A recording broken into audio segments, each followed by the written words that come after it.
ये जो सड़क आप देख रहे हैं जहां मैं मौजूद हूं, यहीं पर आज गोली चली है। जो गाड़ी नीचे गिरी है आगे है वो। हालत ऐसी है कि इसके सारे शीशे तोड़ दिए गए हैं। गाड़ियों में चाबियां जस की तस लगी हुई हैं। लोगों को वैसे ही भागना पड़ा। और कहा यह भी जा रहा है कि दुलार चंद यादव जिनकी मृत्यु हुई है, इन्हीं गाड़ियों में से किसी एक गाड़ी में सवार थे। और ये एक और गाड़ी यहाँ पर खड़ी है जिस पर हमला हुआ है। इस मंजर ने एक चीज साफ कर दी है कि मोकामा चाहे इलेक्शन हो चाहे इलेक्शन ना हो, सेफ नहीं है। इसीलिए इस जगह को बाहुबलियों का क्षेत्र भी कहा जाता है। देखिए, अभी आवेदन प्राप्त हो रहा है, आवेदन प्राप्त नहीं हुआ है। फिर भी हम लोग जो प्रारंभिक सूचना मिली उसके आधार पर हम लोग जांच प्रारंभ कर दिए हैं। जैसे ही आवेदन प्राप्त होता है या बयान लेकर हम लोग तत्काल इसमें एफआईआर दर्ज कर आगे बढ़ेंगे। हम लोग के पार्टी की टीम वहां पर घटना स्थल पर गई है। जैसे ही सूचना मिलेगी तो आगे बताएंगे। तो ये क्या है, किस प्रकार के, किस प्रकृति के लोग जो है बिहार को कब्जा किए हुए हैं, अब समझ में आ रहा है लोगों को। प्रधानमंत्री को आंख खोल करके ये चीजें देखनी चाहिए। मोकामा पटना की 14 विधानसभा क्षेत्रों में से एक, जिसे बाहुबलियों का क्षेत्र भी कहा जाता है। और आज शाम को 4 साढ़े 4 बजे जो यहाँ पर घटना हुई है गोलीबारी की, उसके बाद से ये जो कहा जाता है कि मोकामा सेफ नहीं है, मोकामा में कभी भी कुछ भी हो सकता है, बाहुबलियों का क्षेत्र है, तो वो चीज़ें सच होती नज़र आ रही हैं। जिस जगह मैं खड़ा हूँ वो है तारतर गांव, जो मोकामा से लगभग 15-20 किलोमीटर की दूरी पर है। आज शाम 4 बजे जो यहाँ पर हुआ है वो काफ़ी शॉकिंग रहा है, क्योंकि यहाँ पर ये जो सड़क आप देख रहे हैं जहाँ मैं मौजूद हूँ, यहीं पर आज गोली चली है। ये गोली क्यों चली उसकी भी घटना की मैं पूरी आपको जानकारी दे देता हूँ। एक तरफ जनसुराज पार्टी के जो कैंडिडेट थे पीयूष प्रियदर्शी, उनका काफिला आ रहा था, और दूसरी तरफ से काफिला आ रहा था मोकामा के जो विधायक हैं या कहें बाहुबली विधायक हैं अनंत सिंह, उनका। तो आमने सामने ये काफिला जब आया तो लोगों का कहना है कि अनंत सिंह के जो समर्थक थे उन्होंने पीयूष प्रियदर्शी के काफिले पर हमला किया। उसके बाद गोलीबारी भी हुई, जिसमें एक व्यक्ति की मौत हो चुकी है जिसका नाम है दुलार चंद यादव। यही वो जगह है जहां पर यह घटना हुई, जहां दुलार चंद यादव की मृत्यु हुई है गोली लगने की वजह से। अगर आप देखेंगे तो ये यहाँ पर कांच बिखरा हुआ है, तोड़फोड़ हुई है।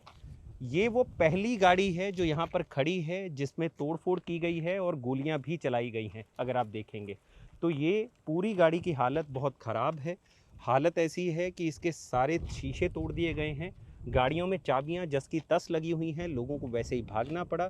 और कहा यह भी जा रहा है कि दुलार चंद यादव जिनकी मृत्यु हुई है, इन्हीं गाड़ियों में से किसी एक गाड़ी में सवार थे।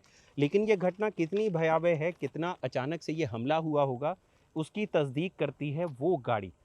नीचे टाटा सूमो लग रही है, ये गाड़ी खड़ी है नीचे पानी के बीच में, जो रोड से नीचे की तरफ लुढ़क गई और पानी में जाके फंस गई। और ये लगभग 10-15 फुट नीचे है गाड़ी जो फंसी हुई है। ये टाल क्षेत्र है, उसमें जो पानी यहाँ पर जमा रहता है उसी में ये गाड़ी फंसी हुई है।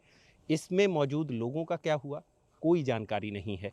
इसके अलावा अगर आप देखेंगे, एक गाड़ी ये है, एक गाड़ी और आगे खड़ी हुई है। घटना होने को लगभग अभी 7:15 हुए। अगर हम बात करें तो ये घटना 2.5 घंटे पहले की है लगभग। और यहाँ पर सीआरपीएफ के जवान भी आ चुके हैं, अगर आप देखेंगे मेरे पीछे, जिन्होंने इस पूरे जो जगह है उसको घेर लिया है। और यहाँ पर पूरा सुरक्षा का इंतज़ाम जो है उसको पुख्ता किया जा रहा है। यहाँ भी शीशे हैं।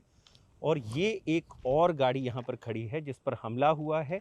और हमले में अगर आप देखेंगे इस गाड़ी की भी कोई चीज़ें नहीं बची हैं। शीशे बिल्कुल तोड़ दिए गए हैं, गाड़ी पूरी कांच से भरी हुई है। और यहाँ अगर आप देखेंगे तो इस गाड़ी में चाबी भी लगी हुई थी। अभी यहाँ पे जैसे ही हमारी बात हुई तो इस गाड़ी की जो चाबी है, ओनर जो है गाड़ी के, जो टैक्सी स्टैंड मालिक है, वो यहाँ पर आए थे। उनके जो ड्राइवर हैं फ़िलहाल मिसिंग है, उनकी कोई खोज खबर नहीं है और वो अपने ड्राइवरों को भी ढूंढ रहे हैं। गाड़ियाँ उनको अपनी मिली हैं जो उन्होंने जनसुराज के काफ़िले को रेंट पर दी थी। तो फ़िलहाल ये वो जगह है जो आप देख रहे हैं। यहाँ पहुँचने वाले शायद हम पहले हैं। हमारे चैनल का नाम है खबर गाँव। खबर गाँव की टीम मोकामा में ही कर रही थी अभी फ़िलहाल कवरेज। और उस दौरान जब हमें पता चला तो हम लोग ढूंढते हुए यहाँ तक पहुँचे हैं। रात का वक्त है, कुछ चीज़ें शायद आपको साफ न नज़र आ रही हों, लेकिन इस मंज़र ने एक चीज़ साफ कर दी है कि मोकामा चाहे इलेक्शन हो चाहे इलेक्शन ना हो, सेफ़ नहीं है। इसीलिए इस जगह को बाहुबलियों का क्षेत्र भी कहा जाता है। रही बात अब पीयूष प्रियदर्शी और दुलार चंद यादव की, जिनकी मृत्यु हुई, उनके बारे में भी कुछ फैक्ट्स जो हमको लोकल मीडिया से पता चले वो आपको जानना ज़रूरी है। दुलार चंद यादव जो हैं वो आरजेडी के समर्थक हुआ करते थे और उसके बाद आरजेडी से ही वो पूरी कोशिश कर रहे थे कि पीयूष प्रियदर्शी को टिकट मिल जाए। पीयूष प्रियदर्शी आरजेडी से टिकट चाहते थे और दुलार चंद यादव उसमें उनकी हेल्प कर रहे थे, लेकिन आखिर में वो टिकट दिया गया आरजेडी की तरफ से सूरज भान की पत्नी को। तो वो यहाँ से फिलहाल विधायकी का चुनाव लड़ रही हैं अनंत सिंह के खिलाफ। लेकिन ये जो पीयूष प्रियदर्शी हैं, इनकी अपनी यहाँ पर फैन फॉलोइंग है। इन्होंने पहले भी चुनाव लड़ा है जिसमें ये 15,000 वोट इन्होंने पाए थे। उस वक्त जो अशोक महतो है उनकी पत्नी के खिलाफ इन्होंने चुनाव लड़ा था। तो दुलार चंद यादव के लिए जो बातें अभी निकल कर आ रही हैं वो ये भी है कि लगातार ये वोकल रहे हैं अनंत सिंह के खिलाफ। अनंत सिंह जब अभी फ़िलहाल पीछे उनका स्टेज से गिरने का एक वीडियो आया था जिसमें स्टेज टूट गई थी, उस दौरान भी उन्होंने अनंत सिंह को लेकर एक आपत्तिजनक टिप्पणी की थी। इसके अलावा और भी कई तरीके की टिप्पणियां वो अनंत सिंह के खिलाफ करते रहे हैं, जिसके बारे में यहाँ के लोकल मीडिया वालों का मानना है शायद यही वजह रही कि दुलार चंद यादव को टारगेट किया गया इस पूरी गोलीबारी में और इस पूरे हमले में। तो ये है फ़िलहाल की स्थिति मोकामा की, जो हमने बताया भी कि पटना जो बिहार की राजधानी है उसी के पटना ज़िले में पड़ती है ये सीट, 14 विधानसभा सीटों में से एक है। और यहाँ पर हालात ऐसे हैं जिनको देखने के बाद ये साफ नज़र आता है कि चाहे इलेक्शन हो ना हो, ये जो मोकामा है बिल्कुल सेफ नहीं है और इसे ऐसे ही बाहुबलियों का क्षेत्र नहीं कहा जाता, क्योंकि यहाँ पर कभी भी किसी भी वक्त गोली चल सकती है।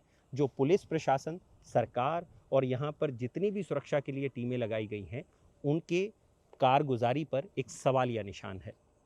तो आपने ये देखा पूरा एरिया, खबरगांव की हमारी टीम है, हम आगे भी इस पूरे मुद्दे पर रिपोर्टिंग करते रहेंगे। हम कोशिश करेंगे दुलार चंद यादव के घर तक भी जाने की, वहाँ उनके घर वालों से बात करने की कि आखिर वहाँ पर क्या हालात है। देखते रहिए खबरगांव। शुक्रिया।